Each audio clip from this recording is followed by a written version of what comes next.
Bonsoir à tous. L'entretien du jour reçoit aujourd'hui un jeune Congolais, le Congo-Brazzaville évidemment, entrepreneur d'un nouveau genre. Il est à la tête d'une structure portée sur le culturel et le tourisme. René Nzita, bonsoir. Bonsoir Ahmed et merci pour l'invitation. Merci d'avoir accepté notre invitation. Je ne savais pas qu'en Afrique l'on pouvait vivre des loisirs comme vous le faites.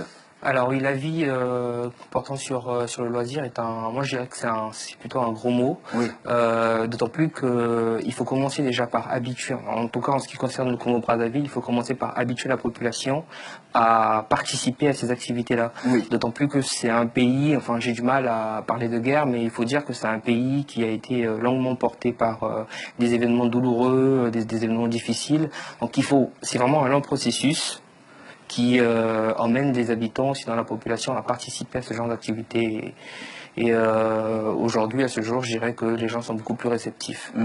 C'est quoi le concept ?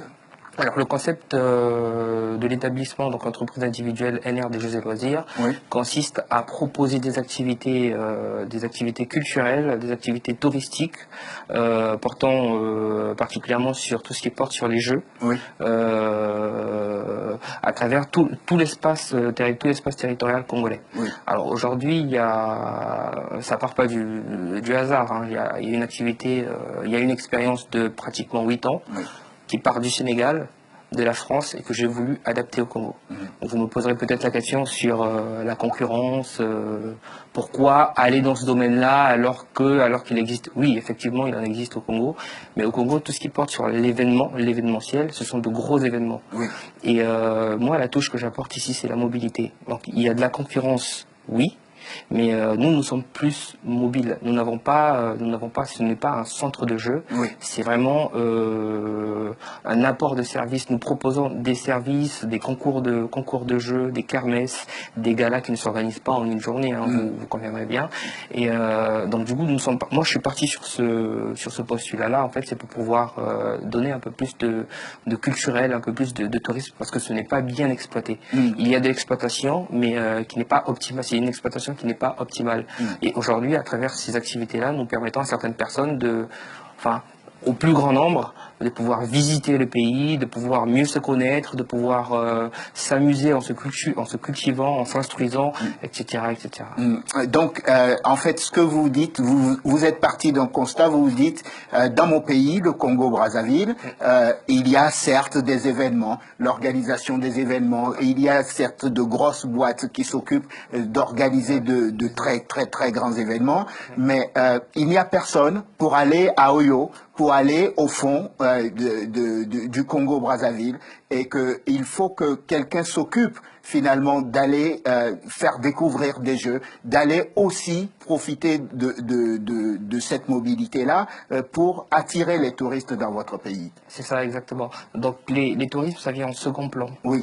Moi, au départ, l'idée première était de faire, parce qu'aujourd'hui, je connais pas mal de jeux, je connais plus d'une centaine de jeux, que ce soit jeux électroniques, que ce soit jeux de société, que ce soit... Et à travers mon blog, d'ailleurs, j'ai pu étaler certaines photos pour montrer aux gens qu'on y arrive à se cultiver, on arrive à s'instruire, on arrive à s'amuser en famille, en groupe, entre amis, grâce à des jeux, grâce à des sorties. Bon. Je ne veux pas tirer une flèche sur la population qui tourne autour de la boisson, de l'alcool, des sorties, mais je pense qu'à travers une soirée, à travers une excursion par exemple, ou un dîner de gala, ce genre d'activité-là, il y a moyen de donner à la population un nouvel air. Ce que vous n'osez pas me dire et que je perçois dans les mots que vous êtes en train d'utiliser, c'est finalement que oui, la jeunesse congolaise peut trouver une autre façon de se distraire. C'est ça. Et qu'il y a des activités saines que d'aller par exemple, passer toute la soirée dans un débit de boisson, par exemple. C'est justement ce que j'étais en train de dire. Mais aujourd'hui, il y a pas mal d'activités qui se profilent à l'horizon. Il y a eu récemment, donc le 27 décembre plus précisément, Jaunari, la journée nationale du rire, qui a été célébrée au niveau d'une salle de la préfecture. Et c'est nouveau, c'est la première édition, c'est nouveau. Et nous avons eu des retours. Enfin, moi, c'est un peu mon rôle de voir ce qui se passe, ce que les gens en pensent. Il y a eu de bons retours. Et je pense que ce sont des initiatives qu'il faudrait multiplier. Donc, encore pour revenir à ce qui porte sur l'établissement NR des Jeux et Loisirs, nous n'avons pas ce n'est vraiment pas un centre. Donc, il existe au Congo-Brazzaville des 2 ou 3 centres de mémoire qui font venir donc ces centres-là des participants qui payent pour pouvoir jouer. Nous proposons des jeux. C'est vrai que parallèlement il y a de la vente, mais l'idée première c'est de faire découvrir de nouveaux jeux. Au plus grand nombre, puis parallèlement pouvoir les vendre. Donc nous travaillons, c'est vraiment l'adjectif que je retiens, que je vous prierai de retenir, c'est de la mobilité. C'est-à-dire que nous n'avons vraiment pas besoin d'un centre, nous bougeons. Donc c'est comme ça que je définirais l'entreprise NR des Jeux et Loisirs. Je la définirais comme une entreprise en mouvement, parce qu'elle est flexible, nous travaillons en soirée, nous travaillons en journée, nous sommes disponibles H24. Cette jeunesse congolaise que vous croisez sur votre chemin, en parcourant votre pays, elle ressemble à quoi? Alors à quoi ressemble-t-elle? Aujourd'hui, moi je la qualifierais plus d'une jeunesse, forte, mais plutôt apeurée. Apeuré, pourquoi? Parce que la politique en elle-même a un effet, a une influence en fait sur cette jeunesse-là, qui aujourd'hui, avec tout ce qui se passe dans nos États, les problèmes politiques qu'il y a, là en l'occurrence le 20 mars nous avons une élection, et justement ça met un frein sur nos activités à nous. Parce qu'il est difficile, vous conviendrez avec moi, enfin, je fais un peu de la sociologie, mais c'est important parce que il est difficile pour la société et l'entreprise individuelle que je gère de pouvoir proposer une excursion, par exemple, à des habitants ou à des participants qui ont l'esprit ailleurs. Personnellement, je pensais que les loisirs étaient relégués au second plan des préoccupations de la jeunesse africaine et que je ne voyais pas comment vous pouvez prospérer dans une entreprise comme celle-là. Et vous venez de me donner un exemple. Dans un pays comme le vôtre, qui traverse en ce moment des difficultés sur le plan politique et national, il est difficile pour la jeunesse de s'intéresser à des activités comme les vôtres. Alors, j'avais la même opinion que vous il y a 8 ans. Ah oui. J'étais au Sénégal parce que cette activité-là, je l'ai commencée au Sénégal. En tant que promoteur, il s'agissait d'une association qui organisait des activités du même type. Les Sénégalais déjà, ils sont légèrement plus avancés que nous en termes. Quand vous dites avancés, culturellement, ils sont plus avancés. Si vous voulez, ils exploitent à bon escient tout ce qu'ils ont comme patrimoine culturel, patrimoine touristique. Ce n'est pas forcément le cas chez nous.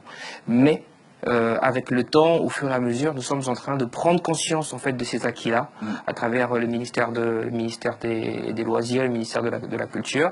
Et je pense que c'est un long processus. Il faut vraiment y arriver, il faut vraiment être patient. Et c'est un processus qui se fait pas à pas. Nous n'allons pas du jour au lendemain transformer les mentalités, faire comprendre à certaines personnes qu'il est important de se distraire d'une autre manière que d'aller, par exemple, dans les débits de boissons. Dans les débits de boissons. Je vais oser un mot. Est-ce que vous sentez l'âme d'éduquer cette jeunesse d'une façon ou d'une autre? Moi, je dirais non. Je n'aurais pas cette audace-là. Mais je pense que moi-même déjà, de par ces jeux, je m'éduque. Je dirais que je suis resté un grand bébé. Parce qu'il arrive de trouver certaines réponses que nous n'avions pas, c'est comme je n'arrête pas de le répéter, de nous instruire, de nous cultiver à travers des jeux de cartes, des jeux de questions-réponses. Donc, nous nous instruisons en nous amusant. Et c'est ce que je souhaiterais apporter au niveau national. Donc, combattre l'oisiveté des jeunes qui sont au chômage et qui passent de beaucoup de temps sous l'arbre à palabre dans leur quartier à ne pas s'occuper. Vous dites, si vous n'avez pas de travail, on peut au moins continuer à s'instruire en jouant et en ne perdant pas de temps. D'autant plus que cette activité-là crée de l'emploi également. Donc pour certaines personnes, oui, on crée de l'emploi. C'est vrai que la société, l'entreprise individuelle est une entreprise à moyenne, je veux dire, est une petite entreprise. Nous employons des personnes à travers des missions ponctuelles. Oui. Donc par rapport à toutes les activités, nous passons des entretiens, nous employons certaines personnes, mais c'est vraiment des missions ponctuelles qui aident plus ou moins. On est mieux payé en mission ponctuelle que mensuellement, si vous voulez. Finalement, vous luttez contre le chômage aussi. D'une façon ou d'une autre. D'une façon ou d'une autre, oui. C'est quoi l'ambition au final? Je ne compte pas m'arrêter. Je pense que je vais peut-être agrandir l'entreprise sur d'autres activités. Déjà, il faut mieux connaître le pays, savoir quels sont les endroits, quelles sont les activités qui pourraient intéresser, parce que voilà, il faut également que ça colle aux attentes de la population, mais oui, je compte élargir. Hein. Il y a le mobilier, il y a les transports, il y a pas mal d'activités, c'est en cours dans tous les cas. Vous êtes finalement un jeune Congolais de la diaspora et dans votre esprit, vous vous dites, c'est l'auto-entrepreneuriat qui va me sauver, c'est ça? Alors moi j'ai une vocation juridique, sans trop m'avancer, hein, j'ai un master 2 en droit de l'énergie. Oui. Donc ma vocation c'est le juridique. Sauf que j'aime bien les challenges, j'aime bien les relever, j'aime bien l'entrepreneuriat. Je m'intéresse beaucoup à l'entrepreneuriat et je pense que autant que faire se pourra, chaque fois que je pourrai investir dans un domaine porteur, apporter de l'emploi, trouver des activités, je le ferai. Vous faites partie de la diaspora congolaise. J'imagine que vous regardez de loin et de près ce qui se passe sur le plan politique dans votre pays. Oui, de toutes les façons, attentivement. Hein, je me dois de regarder cela attentivement parce que il en va également de la participation des habitants à mes activités. Les habitants, enfin, la population ne participera pas si elle a peur, si le pays en lui-même n'est pas stable, si nous vivons dans une instabilité, les activités ne verront jamais le jour, quoi. La situation dans votre pays vous fait-elle peur? Non, pas forcément, parce que je pense que les politiques sauront trouver la réponse. Je pense, hein, sauront trouver la réponse aux différentes difficultés, et je pense que nous pouvons leur faire confiance à ce niveau-là. Est-ce que les personnes comme vous, faisant partie de la diaspora africaine, peuvent, d'une façon ou d'une autre, participer à l'enracinement de la démocratie sur le continent? Mais oui, je pense que d'une manière ou d'une autre, nous pouvons enraciner certaines valeurs à travers les activités. Nous pouvons mener un autre combat, un combat autre que la politique, mais à notre manière, apporter une pierre à l'édifice. René Nzita, merci. Je vous remercie, c'est moi qui vous remercie. Entrepreneur à la tête d'une structure portée sur le culturel et le tourisme au Congo-Brazzaville.